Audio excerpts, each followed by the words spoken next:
What is good, everybody? Welcome back to That Transfer Show. It's episode 2. I'm joined by Rod. We had a bit of technical difficulties. We've almost finished recording this video, but we'll have to restart it. So we're back again. How you doing, Rod? I'm good, mate. It happens to the best of us, but we've got some transfers to discuss. I mean, discuss them again, yeah.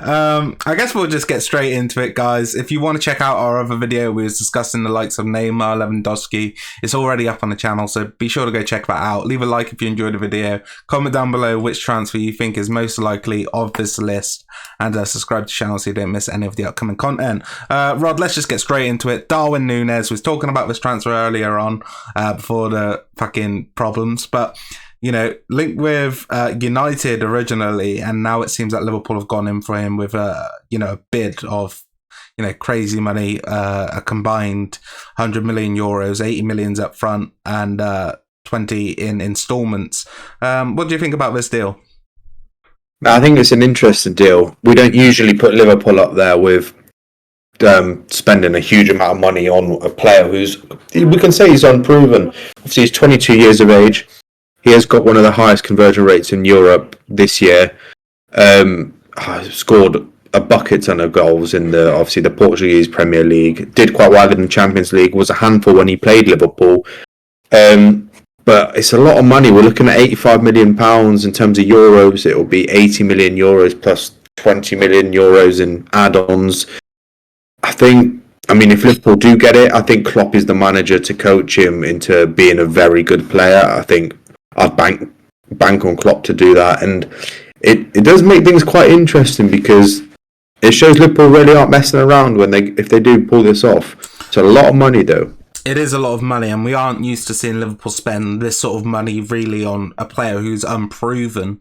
Like we've seen big transfers in the past with the likes of, Alisson at the time, and then Van Dijk, a lot of money spent on them. But this one for me is a bit of a different one who, still very young, hasn't really had that Premier League experience like Van Dijk did. So it's one where I'm kind of questioning it and is it real? Because I know United have had talks with this player and, they're basically kind of happy with where it was going. But United, I think, are feeling like they're kind of trying to be brought into a bidding war, and I don't think United are going to get involved with it, and therefore I think he is going to likely sign with Liverpool if this deal is real. What's your percentage? Around 70%, would you say, Rod?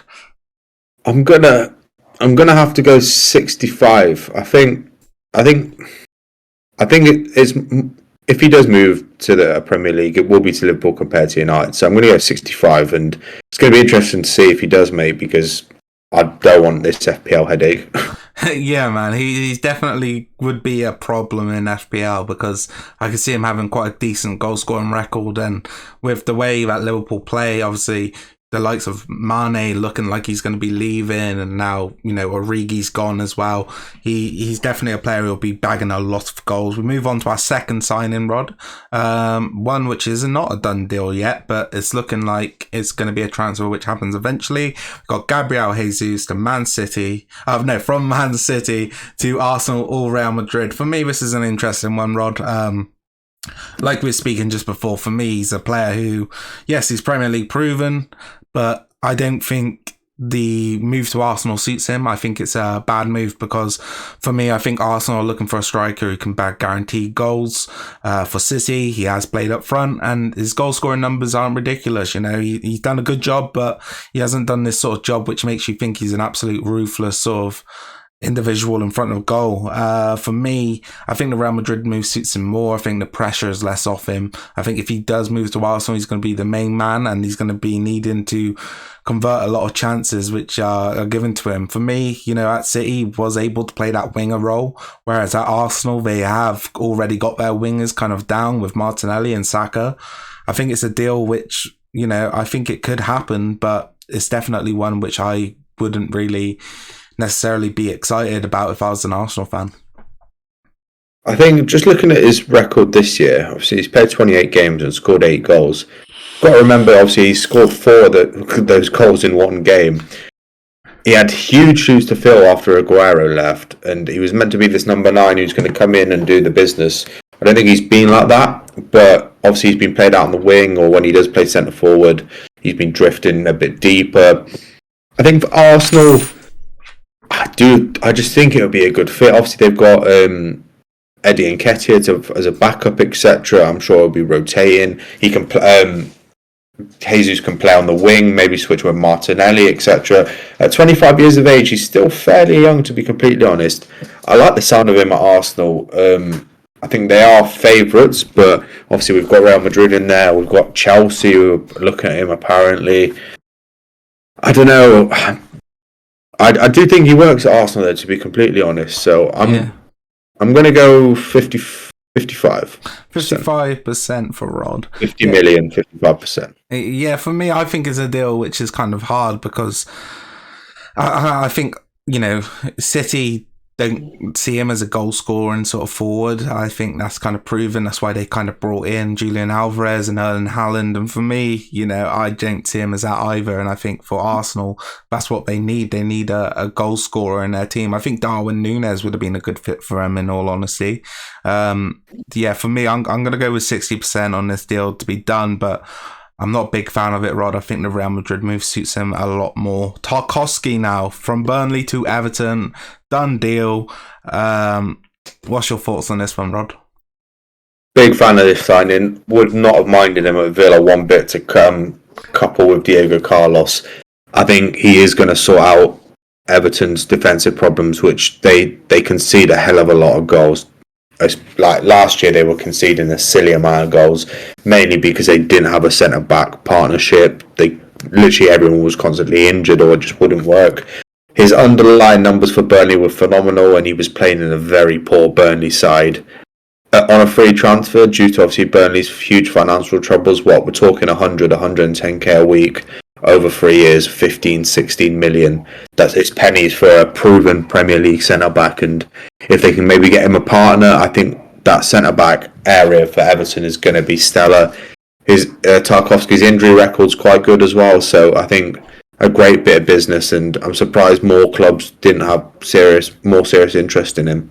Yeah, for me, I really like this deal as well. I think he brings that sort of experience to the back line of Everton. And I think, like you said, I think if they can get a partner for him, I think it'd be a really good deal. I think obviously he's got amazing, sort of attributes physically, very big, extremely strong.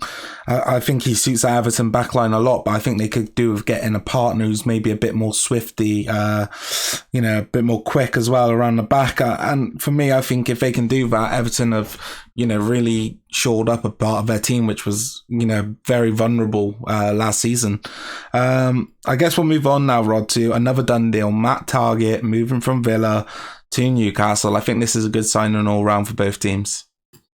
Yeah, I think he's been a great servant for us. Obviously, he was our Players' Player of the Year last year, was phenomenal. But I think a big factor was there were no crowds, and I think this year, especially the first half of the season, he was really feeling it with the crowds back. Villa Park can sometimes become toxic when we're against it, but had a great loan period at Newcastle, did very well for them, and I think 15 million is a great deal for both clubs. I think we're looking to get an understudy to Luca Dean, a younger understudy who's happy rotating or playing back up. Matt Targett didn't want to fight for his place, and it's understandable. You want to play Premier League football. Do I think he's good enough to take Newcastle where they want to go? I don't. But I think he'll do a solid job there. Attacking wise, his output isn't particularly great. He's a better defender. But I think he's going to consolidate Newcastle in the Premier League and maybe push them a bit higher up the table. But I don't think he is the man to get them where they want to be. But I think 2-3 years is probably about right. And obviously 15 million... I think it's decent money for a player, and we got him off our wage bill, meaning we can now look at other players. So I think it's a good signing for both clubs. Yeah, as do I. I think, like you said, going forward, he does lack a bit. But I think with that Newcastle side, having someone like St. Maximin in front of him probably suits him to probably be someone who's probably going to sit back a little bit more. I think, like you said, it's a good signing for now. Most definitely, I think, maybe in a couple of years' time, they'll probably be looking for a replacement. But I think he is a really good signing. I think the money was a good signing as well. 15 million for a Premier League proven left back. And I think for you, it's a good signing as well. A player who's no longer needed at the club after the brilliant January signing of Luca Digne. I think it's great news all around for both clubs. 100%. 100%, yeah. We'll move on now. Jed Spence, formerly of Nottingham Forest, was on loan there last year from Middlesbrough. Obviously, got promotion with Nottingham Forest. Is now looking for a move. Middlesbrough, the fee. I'm not too sure what they're going to be able to get for him. Probably a juicy little fee. But he's being linked with United and Spurs. For me, I think this is a deal which really suits Spurs. I think his ability to drive with the ball. I think defensively sound as well. Obviously, he's been playing in a free back with Nottingham Forest, and I think he did really well, especially in the FA Cup run in which I saw him. But for me, I think, if Spurs can get this deal along the line, it really kind of goes with their philosophy of where Conte's kind of taking them, Rod. Yeah, 100%. I'd like to see him go back to Nottingham Forest, to be completely honest. I've just got a real soft spot for Nottingham Forest, but for me, this is a Conte signing. He fits Conte's style. He can play that position very well. He's miles better than Emerson Royale. 21 years of age as well, and there's so much time to coach him into becoming a better player and teach him different things. And we're talking 10 to 15 million for a player who's got at least 12, 13 years ahead of him. I think it's brilliant. It'd be a brilliant bit of business if Spurs can do it.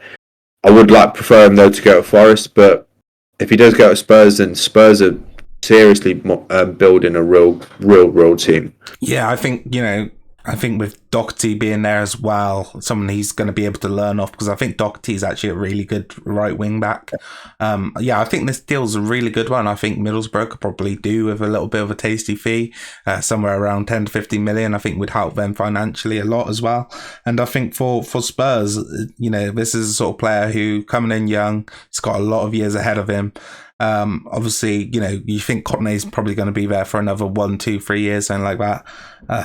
But, for the next manager as well after this, he's going to be a brilliant signing for them as well. So, yeah, I love this deal for both clubs. I'm going to go with a 70% chance of it happening. Rod, what about you? I'm going to go 65 Spurs, 35 Forest. Okay. That's a bit of a different one. We'll move on then, Rod, to another transfer. I thought this one was already a done deal, to be fair. I thought he was going to be moving to AC Milan, but it has, it's coming out that Newcastle are back in for him. He was linked with them in the January transfer window, Rod. A player who I really like from what I've seen of him. He's a player who can play with the ball at his feet. I was talking about Sven Botman, a left-footed centre-back. He's currently playing for Lille. I think he's Croatian. He looks like a real solid player, Rod. And if Newcastle can jump in and kind of steal him from AC Milan, who, are looking to do some business right now in the market after winning the Serie A. They've already signed Divock Origi, and, this is looking like it was going to be their next signing. But if Newcastle can nick him off AC Milan, I think it'd be a superb signing. Yeah, so Sven is Dutch, bless him. Oh, Dutch, that's it. He's been very good for the Netherlands when he has represented him. I know you've admired him for a little bit of time. You've told me about him.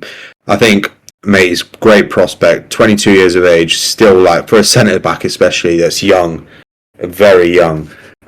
Still coach him into a good player, and obviously he's got two big suitors in AC Milan and Newcastle. And I think a few weeks ago it looked like AC Milan had wrapped it up, and then the deal has dragged on a bit, and now Newcastle are back in the fray. Obviously they've got a new sporting director with Dan Ashworth, who's a very, very professional guy, very good at what he does. And I think, how much are we saying? What is it? Reckon about 40 million? Yeah, I would think somewhere between 35 and 40 million to get this deal done. I don't think Lille can really, I think he's been there now for a couple seasons. I can't remember who he moved from before to go to Lille, but I think it'd be a brilliant signing, especially for a fee around that sort of, around 40 million for Newcastle anyway. I think, to bring in a player of his sort of quality, obviously they got Dan Burn, who's done brilliant for him, but I think this is the next level up, someone who can push the club going forward into Europe. So I'm surprised it's kind of happening now, but I think, why not get it rolling, I guess, for Newcastle? I think, he's a great ball playing centre back. If they do manage to pull it off, it's a huge signing, and obviously the transfer window does officially open tomorrow, Friday the 10th of June. A year ago, Newcastle couldn't even get the likes of Hamza Choudhury, and now they're bidding 30 plus million for Sven Botman. So how times do change.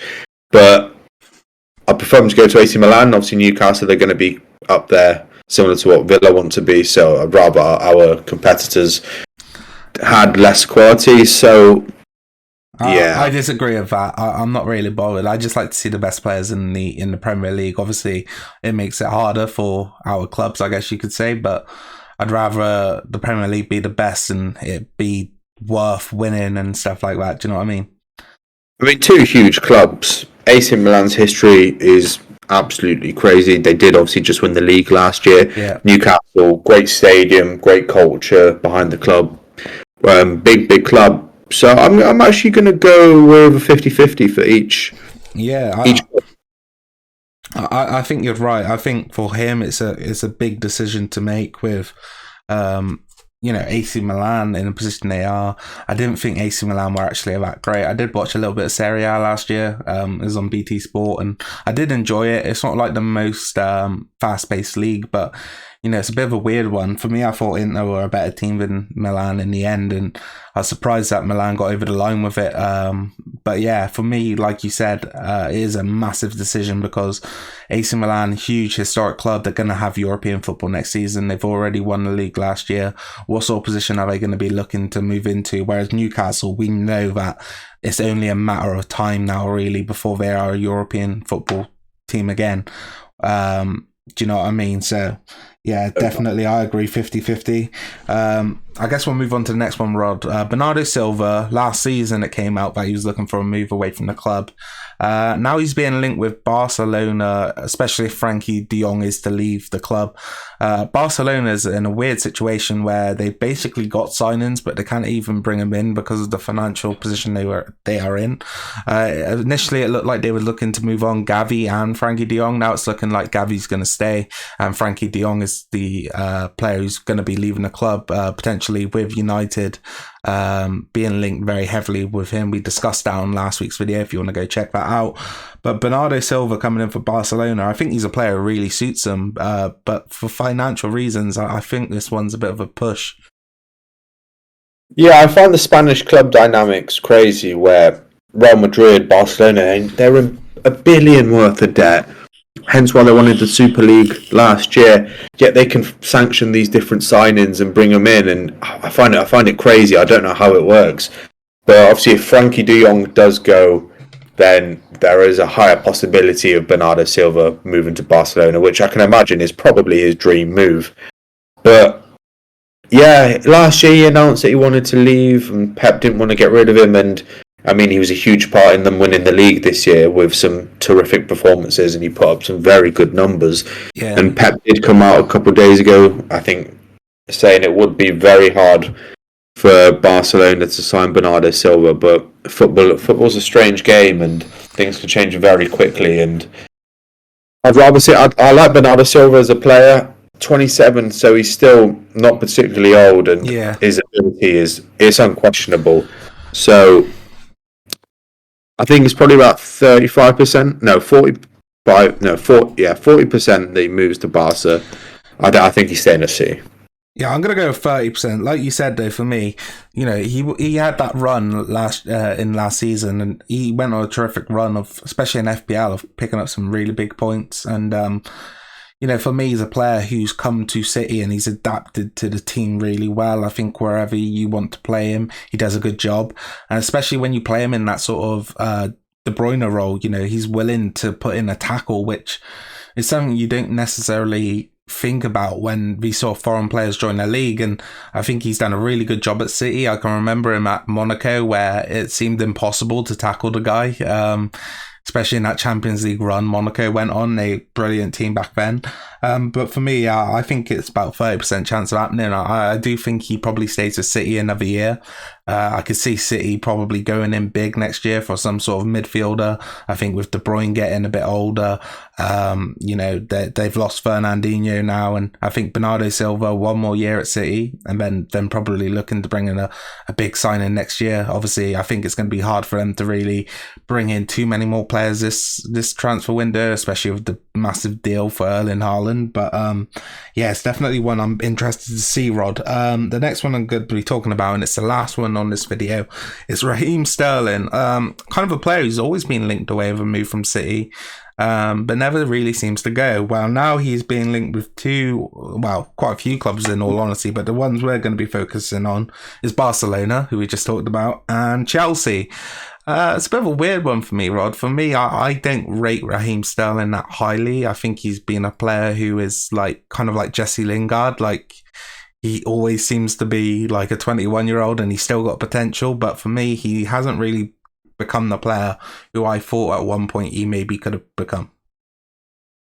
It's weird. I've got kind of a love-hate relationship with Raheem Sterling.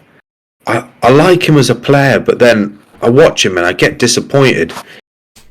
I think he's played that striker role for City actually quite well this year. He's been important and he has created a few goals. He's scored a few goals. But what does it for me is it's just his finishing ability. It's just end product. Yeah, it's obviously 13 goals this year in 30 matches. It's not bad, but his conversion rate, it must be pretty atrocious. But I think for me, he's a good player. He's 27. How much? I don't know. How much do you reckon he's worth in this market now? I think you could. It's a bit of a weird one, isn't it? How much would I be willing to pay for him if I was like Chelsea? I think the max I'd be willing to pay would probably be somewhere between 50 and 60 million. But I think, with his contract, I'm not too sure how much longer he's got left on it. I'm sure it's probably running down, and that's why the links are coming out. Obviously, he's been linked with a move away for ages. Do you remember the Real Madrid story a couple of years back of him wanting to play for Real Madrid and stuff like that? But for me, he's been one of these players like you said, he lacks that end product, and for me, I'm not sure. I think he's a top player, but in the words of Harry Redknapp, is he a top player? I'm not too sure, Rod. I think for me, there are so many better options out there, especially young options in other leagues where you can get them a lot cheaper. I do think the Chelsea link is a weird one because obviously we're talking about him linked with Neymar. I think Chelsea are going to make some big moves this season. I think Rom's going to go, but I think you can probably expect a really heavy front three for Chelsea next season. I think they're going to bring in maybe 2 or 3 players who are going to probably change the way and probably push them back into another title charge. I think I've been harsh on him. I think I'm just looking at his goals in the last 5 years. Albeit he's been playing all over the shop, but starting in the 17th season, 18 goals, 15 assists, then 17 goals, 11 assists, 20 goals, 4 assists, 10 goals, 8 assists, 13 goals, 6 assists. So I'm actually quite surprised with those stats. Very pleasantly surprised. I think similar to you, 50 to 60 million. I'd like to see him stay in England. I'd like to just see him at kind of obviously not going to happen like a West Ham or something, like a club a bit out of the ballpark. But yeah, I've seen Chelsea linked with him. I know that there's a chance Pulisic is leaving. I think Ziyech will probably be leaving. Yeah, I've always thought though with Raheem Sterling, he would suit a team like Spurs. I think he suits that sort of counter-attacking style, and I think if you used to put him, I couldn't see him playing on the left. He'd have to play on the right. But if you used to play Son, Sterling, and Kane, I think that would be a really profitable front three. And I do think he suits that sort of Spurs system. I can see him like at the Spurs. Do you know what? If Arsenal went in for him, I wouldn't. They don't need a winger though because they've put all up front for Arsenal. But up front for Arsenal, what is he? Theo Walcott, fucking hell. We'll regen into 2014. Yeah, mate, bloody hell. But yeah, for me, like you said with Arsenal, I think they're suited. I think they're really happy. They got 2 really young wingers who I think they can develop with Saka and Martinelli. I don't really see them going in for a winger right now. But like you said, I don't think the Chelsea or the Barcelona move is likely. I feel like it's going to be someone like a Spurs. For me, I would go with like 20% right now. Oh, I'm around 10%, but I'd like to see something regardless. Yeah, I think it's time for him to move on, especially if his contract's thrown down. I think, to get another move. I think to freshen it up as well. I think the City move, in terms of his career, it's worked. In terms of winning trophies, he's won a fucking shitload of them. I don't know. You know what? Maybe a Liverpool, but I'm not sure if he's got the end product. Going back to Liverpool would be an interesting one. But yeah, Rod, like you said, I'm not too sure where he fits in, but I'm not too sure. I don't think it's a Chelsea or a Barcelona. I think it's somewhere else. Yeah, I'm with you. Yeah. All right, then. So, guys, let us know in the chat down below the speculated deals we talked about. Let us know which one is the most likely for you. Subscribe to the channel so you don't miss any of the upcoming content, and leave a like on the video if you did enjoy it. Me and Rod will be back next week with episode 3 of that transfer show, where we'll be talking about some more transfers. Thanks for joining me, Rod. No, always a pleasure, mate. Obviously, the transfer window does officially open Friday, 10th of June, which is tomorrow at the date of recording. So I think there's going to be a lot of activity, mate. And each day we edge closer to pre-season, bro. So clubs are going to want to get some business done. Yeah, so hopefully we will have a juicy video next week. Hopefully we get some big signings. I think you're going to see United probably pull the trigger on Frankie de Jong next week. That's what I'm hoping anyway. So until next time, guys, take care. Have a good weekend, and we'll see you next week. Peace out. Bye.